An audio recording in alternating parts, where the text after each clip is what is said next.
Bonjour, je remercie M. Fournet de m'avoir invité à ce colloque.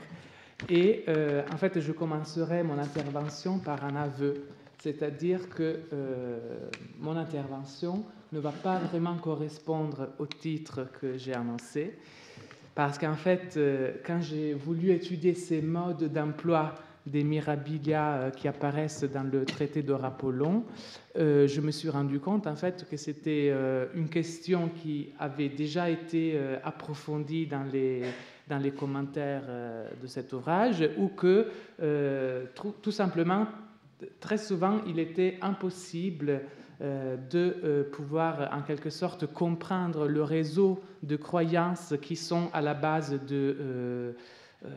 des informations et des croyances qui sont présentes dans le texte. Donc, en fait, je me suis contenté de relire le texte d'Horapollon à travers un double filtre, qui est le filtre en fait de la littérature astrologique et le filtre de la littérature magique, plus particulièrement relative au pouvoir des pierres magiques.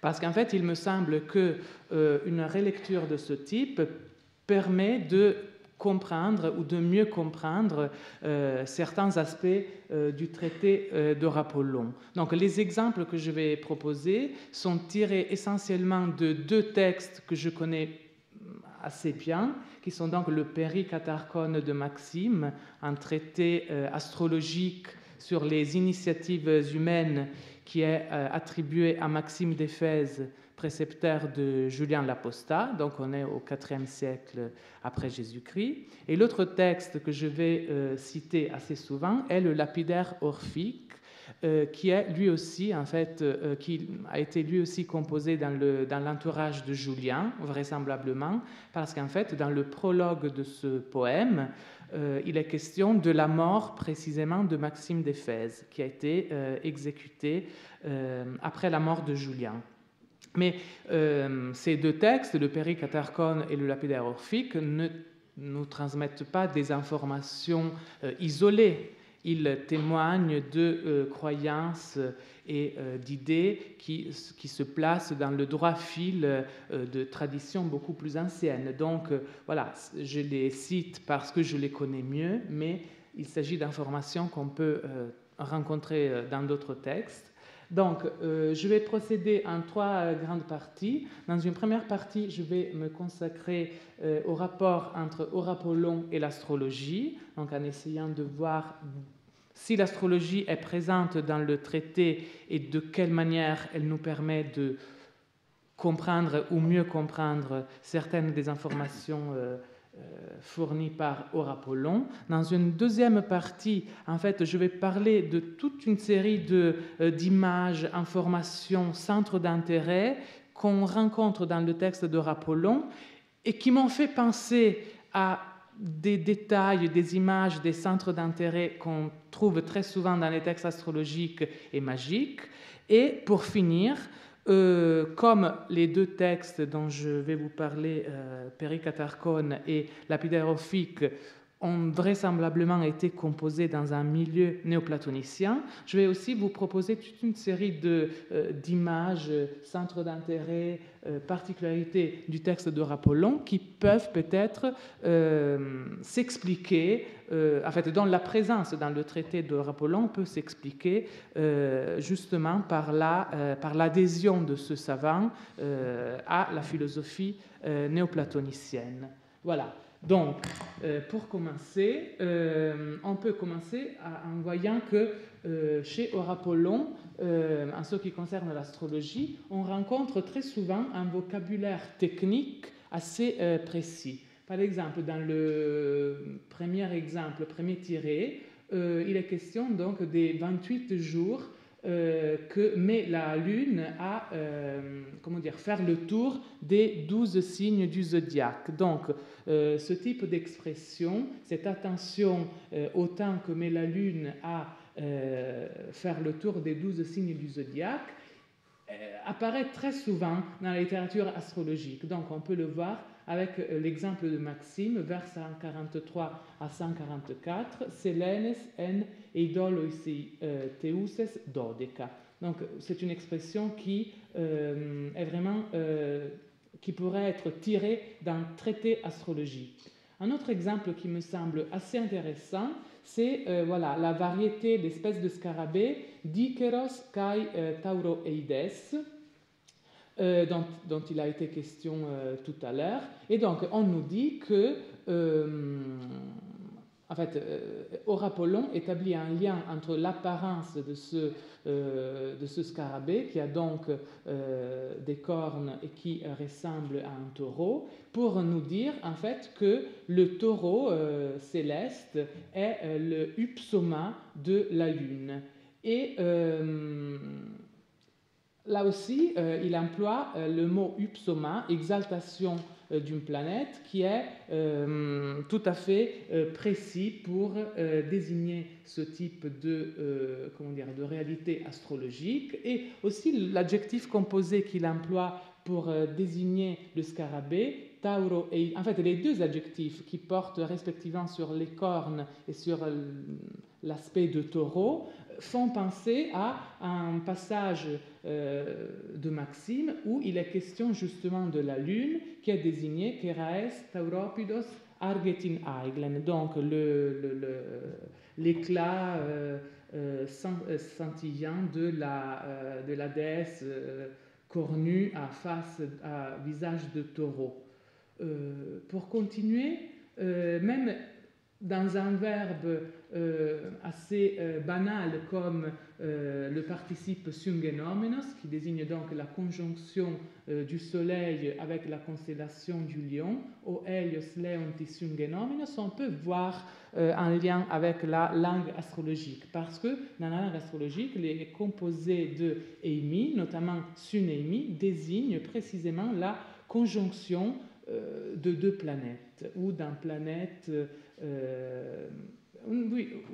avec un signe. Donc, on peut comparer avec le vers 272 de Maxime, Zeni sunus kai aute cuprogeneie, où il est question donc de la conjonction de la Lune avec Jupiter ou avec Vénus.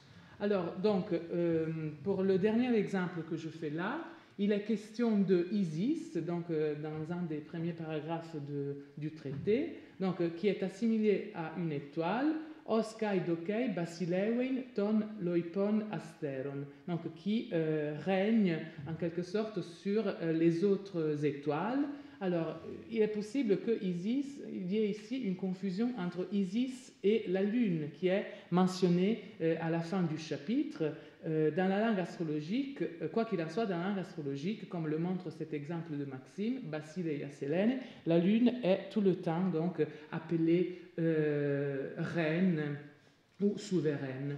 Mais c'est peut-être plus intéressant de passer aux associations d'idées qui sont souvent à la base des pronostics astrologiques et qui semblent être à l'œuvre aussi parfois dans le traité d'Aurapollon.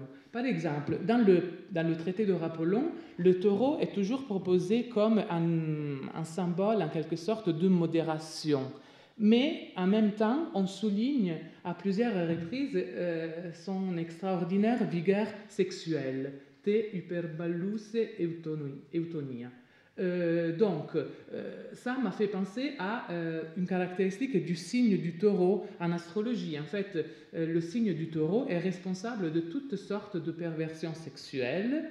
On le voit par exemple dans ce distique de Maxime, toutes les bonnes mœurs des femmes, en effet, elles les dispersent. La fille de Théia aux cheveux d'or quand elle est montée sur le taureau. Et après, Maxime va nous décrire justement une femme qui va tromper son mari, qui ne va pas se contenter d'un seul homme et qui donc va le tromper tout le temps. Donc peut-être cette vigueur sexuelle du taureau peut aussi s'expliquer par les croyances liées astrologiques. Pour le lion, donc, on souligne très souvent, on va dire dans le traité, son lien avec le feu et avec le soleil. Et justement, le soleil le lion représente l'exaltation du lion en astrologie. Alors, déjà, si on regarde ce passage en 17, on voit En fait, je voudrais souligner donc l'expression koras purodeis, parce qu'en fait, ce même adjectif, on le retrouve chez l'astrologue Vettius Valens pour désigner le lion, qui est un signe purodes, et aussi l'adjectif actinoideis, qui est banal, bien évidemment, mais dans les textes astrologiques, on réserve toujours une attention particulière à l'éclat des planètes, des étoiles, on s'arrête tout le temps sur leurs rayons. Donc, voilà un exemple banal qu'on peut tirer de Maxime, Eliu actinesin. Là aussi, il y a cette attention aux rayons du soleil qui donc ont un lien avec l'apparence du lion.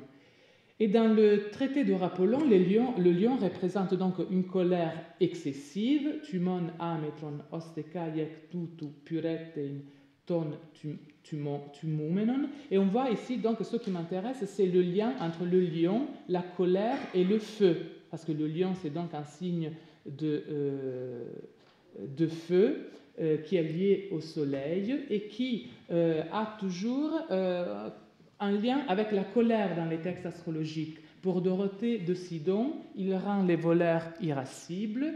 Et toujours chez Maxime, le pauvre mari, cette fois-là, il ne se fera pas tromper par sa femme, mais il se fera frapper par elle. Sa femme sera hyperfialonte, tusorgetonte, outrecuidante et irascible. Et le poète va nous décrire donc la femme en train de frapper son mari, déchirer ses vêtements, etc. Alors, après avoir présenté ces associations d'idées qui me semblent assez évidentes, je vais vous présenter une hypothèse du même type. En effet, dans le livre 2, au chapitre 90, la part d'Alice, je n'ai pas compris s'il s'agit d'un léopard, d'une panthère.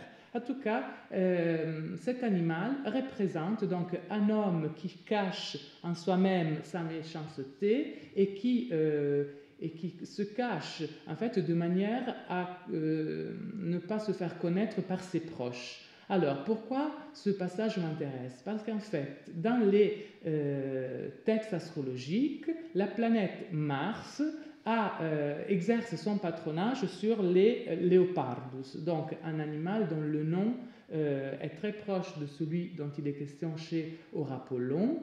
Et il faut savoir que la planète Mars représente le domicile du signe du Scorpion. Donc en fait, la planète Mars ou le signe du Scorpion vont avoir les mêmes pouvoirs, les mêmes influences. Or, le Scorpion, comme le dit Dorothée de Sidon, donc un autre astrologue, est l'investigateur de toutes les choses cachées. O Scorpios panton ton crufion estin ereunetes. Et chez Maxime, en effet, dans la section sur les voyages, le poète nous dit qu'il est nécessaire d'emprunter un chemin secret, epicryphon oimon. Donc cette association de la part d'Alice avec l'hypocrisie, avec le fait de cacher quelque chose, pourrait aussi s'expliquer par le patronage astrologique qu'exerce donc la planète sur ce type d'animal. Mais quoi qu'il en soit, dans le poème de dans le traité d'Apollon, on trouve aussi d'autres associations d'idées, qui sont les associations d'idées basées sur la sympathie universelle. Donc, le lien que les anciens établissaient entre les planètes, qui exerçaient en fait un pouvoir sur les animaux, les minéraux et les végétaux qui se trouvent sur Terre. Donc, le terme de sympathie, il est explicitement évoqué par Apollon quand il est question du cynocéphale, donc c'est le livre 1, chapitre 14, et un rapport qui est basé sur la sympathie, on le trouve au chapitre 21 du livre 2, où on nous dit que le cerf symbolise ce qui dure longtemps, polychronia semainei, puisque ses cornes repoussent chaque année. Cat eniauton blastanei ta kerata. Donc, ce type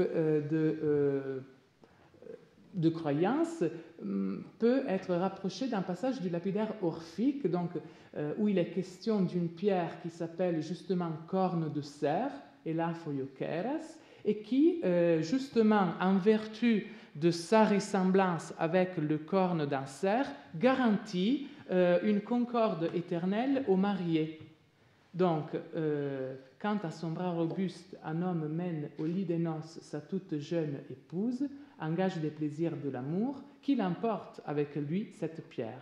Dans la concorde indestructible, elle les gardera tous deux jusqu'à l'extrême vieillesse, chaque jour de leur vie. Donc on voit qu'ici, on insiste sur la durée de cet amour, de la même manière où, chez Horapollon, le cerf désigne donc des choses qui vont durer longtemps.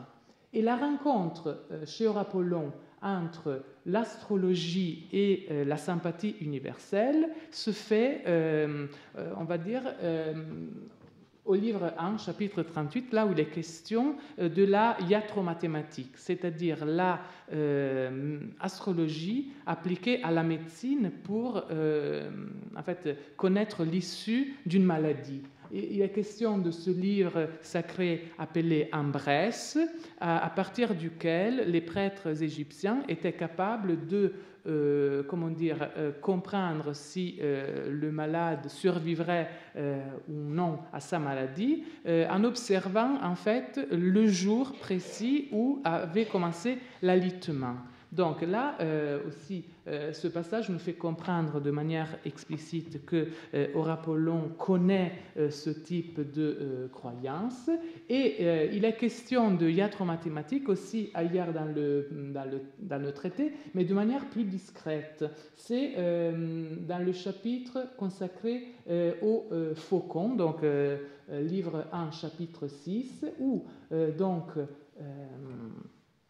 on voit clairement que les médecins se servent donc de l'herbe du faucon, Te hierarchia botane, pour soigner les yeux.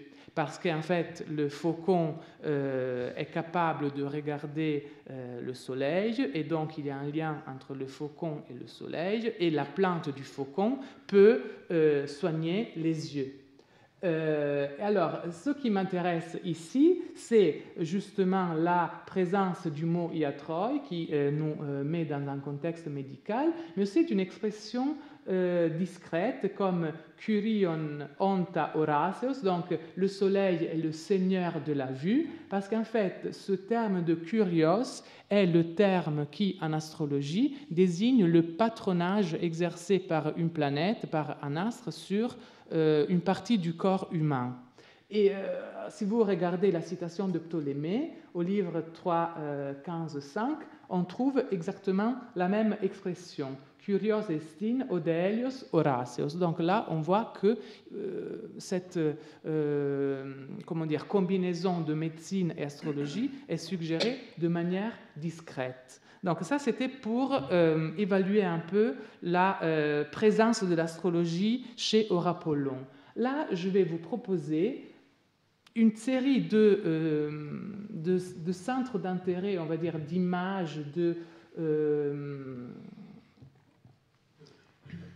centres d'intérêt qui sont présents chez Horapollon et qui m'ont fait aussi penser à la littérature astrologique. Donc, le premier exemple que je veux proposer est l'exemple du voyage. C'est-à-dire qu'à plusieurs reprises, chez Horapollon, il est question d'un homme qui s'éloigne de sa patrie, anthropontes patridos apodomesanta, et d'un homme qui rentre chez lui après un long séjour à l'étranger. Ton chronios de apoxenes epidemunta. Alors, les voyages, le retour après un voyage, la durée de l'absence, c'est des caractéristiques qui sont très répandues dans les textes astrologiques. Il est tout le temps question de voyage, durée d'un voyage, danger qu'on pourra courir pendant le voyage, etc.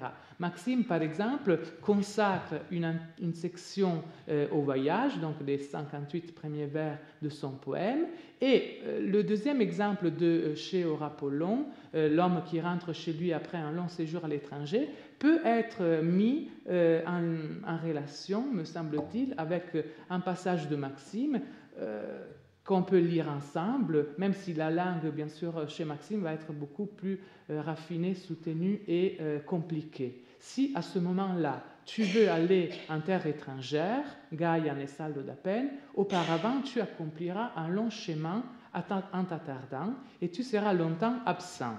Mais c'est avec joie qu'au bout d'un très long cycle de plusieurs années, donc c'est exactement le chronios de Apollon, tu reverras tes compagnons, ta propriété et ta belle maison. Donc c'est une préoccupation qu'on rencontre aussi bien chez Aurapollon que chez les textes astrologiques. Je passe sur les dangers du voyage et je passe à un deuxième exemple aussi qui m'a frappé. Il s'agit du sens de l'ouïe. Parce qu'en fait, Aurapollon nous dit que la chèvre représente un homme avec un sens de l'ouïe particulièrement développé. Tina de catato mallon acquonta. Là aussi, c'est une phrase, un détail qui m'a fait penser au lapidaire, non seulement le lapidaire orphique, mais aussi d'autres textes de ce type, où il y a justement des minéraux qui garantissent à ceux qui les emploient d'avoir une ouïe particulièrement sensible. C'est le cas de l'ophyte dans le lapidaire orphique. On vit même un homme à l'ouïe paresseuse qu'elle délivra. C'est à elle qu'il dut de recouvrer soudain, je m'excuse pour la coquille, des oreilles sensibles au bruit le plus ténu. Leptes eriekon emen autes.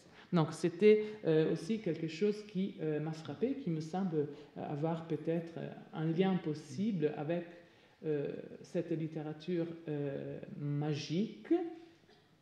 Pardon. Pouvez-vous terminer en 5 minutes à partir de maintenant à peu près? D'accord. Alors je vais terminer sur... je vais sauter ma troisième partie. Le dernier exemple que je vais proposer, c'est donc un exemple que je vous propose avec un point d'interrogation, parce que voilà, je ne suis pas sûr de mon interprétation. C'est le chapitre 51 du livre 2, où il est question d'un homme qui se réfugie auprès de son patron, mais qui ne reçoit aucun secours. Anthropon prosfeugonta to idio patroni kai me boetumenon. Donc là, c'est le mot patron qui m'a interrogé, qui m'a interpellé. Parce qu'en fait, le patron m'a fait penser à un esclave affranchi, ou à l'époque d'Aurapollon, on peut aussi penser que le patron représente un saint chrétien. Lampe donne des exemples. Je n'ai pas trouvé d'attestation de patron dans le sens, en fait, qui désignerait une divinité païenne. En tout cas, si on admet que le patron peut représenter un personnage divin, on va dire, on pourrait rapprocher le passage d'Aurapollon d'un passage de Maxime et de plusieurs textes astrologiques consacrés à la fuite des esclaves. Tu trouveras l'esclave dans un bois sacré ou dans un sanctuaire en train de se préparer un gîte clandestin. Tu amèneras de chez le dieu ce suppliant les cheveux hérissés, tout frissonnants et claquant des dents. En fait, si on admet que le terme patronne a cette valeur religieuse, on verrait que dans les deux contextes, l'intervention du patron se révèle inefficace. Et donc, ça pourrait aider à mieux comprendre le passage de Aurapollon qui me semblait un peu obscur. Donc, je saute ma... troisième partie où j'aurais voulu parler de liens possibles entre